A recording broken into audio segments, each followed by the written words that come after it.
¿Por qué Álvaro Uribe es el narcotraficante número 82?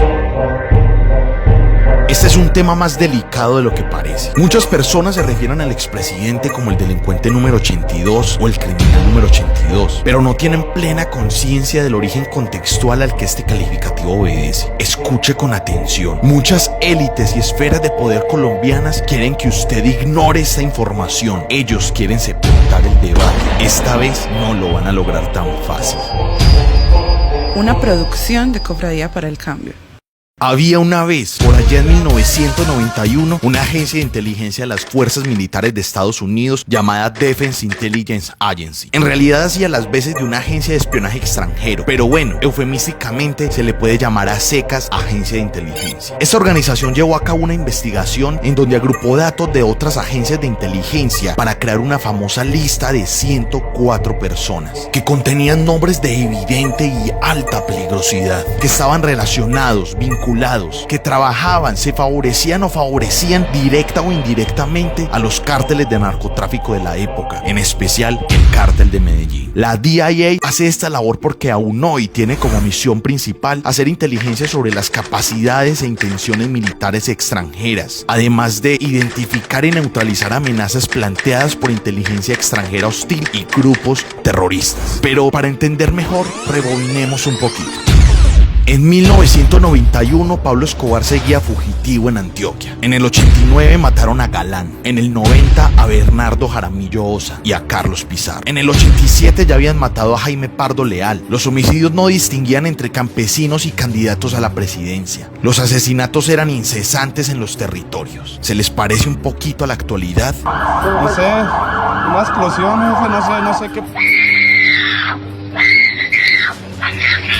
Entre el periodo de 1986 y 1990 fueron asesinados 4 candidatos a la presidencia de Colombia, una de las más ensangrentadas campañas políticas de nuestra historia. El gobierno de Virgilio Barco dejó un saldo de 13.635 víctimas, nada más por causas relacionadas con el conflicto social y político del país. La presidencia de Gaviria del 90 al 94 fue peor. Dejó una vergüenza de 14.856 muertes violentas relacionadas con el conflicto social y político. El partido de la UP fue exterminado.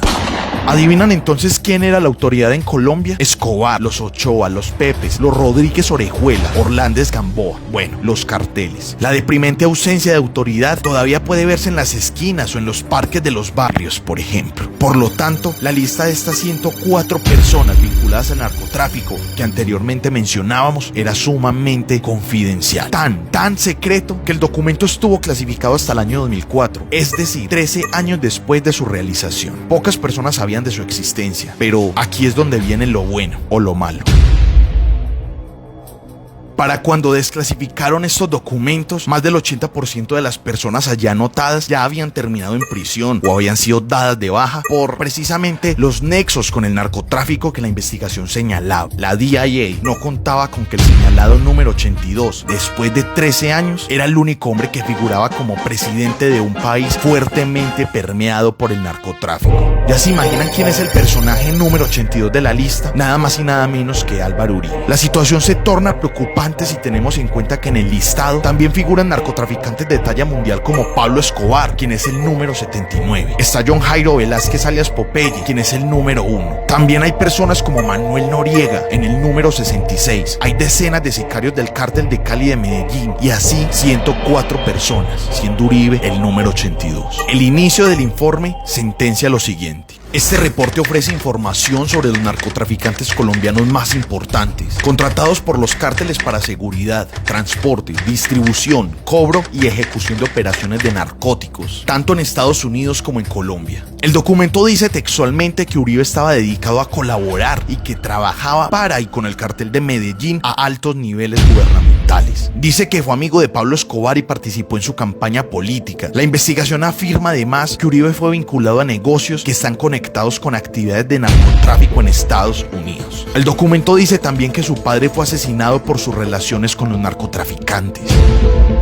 Más tarde, fue precisamente el gobierno de Uribe el que hizo una declaración al respecto en el 2004, desmintiendo la información y ofreciendo otra versión de los hechos. Ustedes están en la libertad de observar, analizar y contrastar. Para eso, se han dispuesto varios links en la publicación de este video. Eso sí, los antecedentes son innegables. Uribe fue destituido de la alcaldía de Medellín por Belisario Betancur por posibles nexos con el narcotráfico. En ese cargo solo duró 3 meses. En 1982, Iván Duque Escobar, padre del actual presidente Iván Duque, hizo denuncias en contra de Álvaro Uribe por las licencias que otorgó como director de la Aeronáutica Civil a personas relacionadas con el narcotráfico. El mismísimo Popeye diría en una entrevista lo siguiente: Él, cuando era director de la Aerocivil, él autoriza la pista de la Hacienda Nápoles. Él autoriza esa pista sabiendo que es para Pablo Emilio Escobar Gaviria. Mire, yo realmente en el tema de Álvaro Uribe Vélez no me quiero extender más, por lo que estoy aquí en la ciudad.